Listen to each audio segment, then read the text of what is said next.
patuloy na namamayagpag ang mataas na tiwala ng mga Pilipino sa administrasyon ni Pangulong Ferdinand R. Marcos Jr. Batay yan sa latest survey ng Octo Research. At malaking tulungan nila dito ang ilang mga proyekto ng administrasyon para iangat ang pamumuhay ng mga Pilipino. Si Harley Valbuena sa detalye. Halos 2 linggong hindi nakapamasada ang asawa ni Lola Juanita. Ang dahilan, masamang panahon.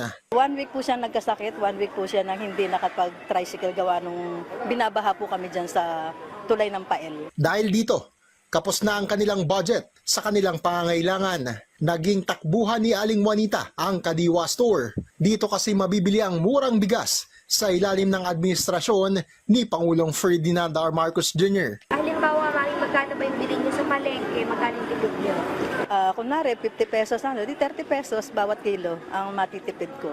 Yung 30 pesos na yung pwede pandagdag sa pangulam. Bukod sa pinalawig na benteng bigas, meron na program ni Pangulong Marcos ngayong taon. Naisakatuparan din itong Hunyo ang Family Pass sa mga tren. Maaaring makasakay ng MRT at LRT ang 4 na pasahero, pero isa lang ang bayad. Malaking tulong yan sa marketing officer na si Alona na nagpapaaral ng kapatid. Malaking tipid siya. Bakit? Kasi po sa hirap ng buhay ngayon, approve naman po, lalo na sa mga taong hindi kaya yung pamasahe. Ramdam din ng mga mahihirap ang pagkalinga ni President Marcos Jr. Gaya ng beneficiary ng Pantawid Pamilyang Pilipino Program of 4 Ps na si Rosel. Nakakainga na raw siya ng maluwag dahil may masasandalan siyang pangulo. Dahil sa pangtawid yan, nakakatulong sa mga anak ko, pag-aaral ko. Gaya ng pang-araw-araw nila, baon, pangkain nila sa pang-araw-araw, hindi mo mapababayaan. Okay naman siyang magiging pangulo.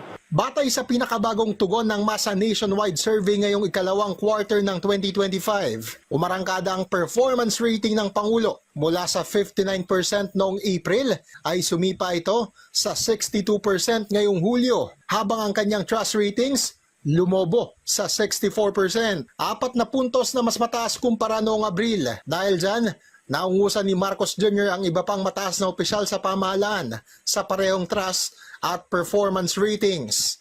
Ayon sa Octa Research, ang pamamayagpag ng ratings ng presidente ay refleksyon ng pagsuporta ng mas maraming Pinoy. Wala po kaming gagawin kundi magtrabaho. Magtatrabaho po kami na magtatrabaho at hindi po kami magbabakasyon hanggat sa kakayanin. Trabaho lang ng trabaho. Harley Valbuena para sa Pambansang TV sa Bagong Pilipinas.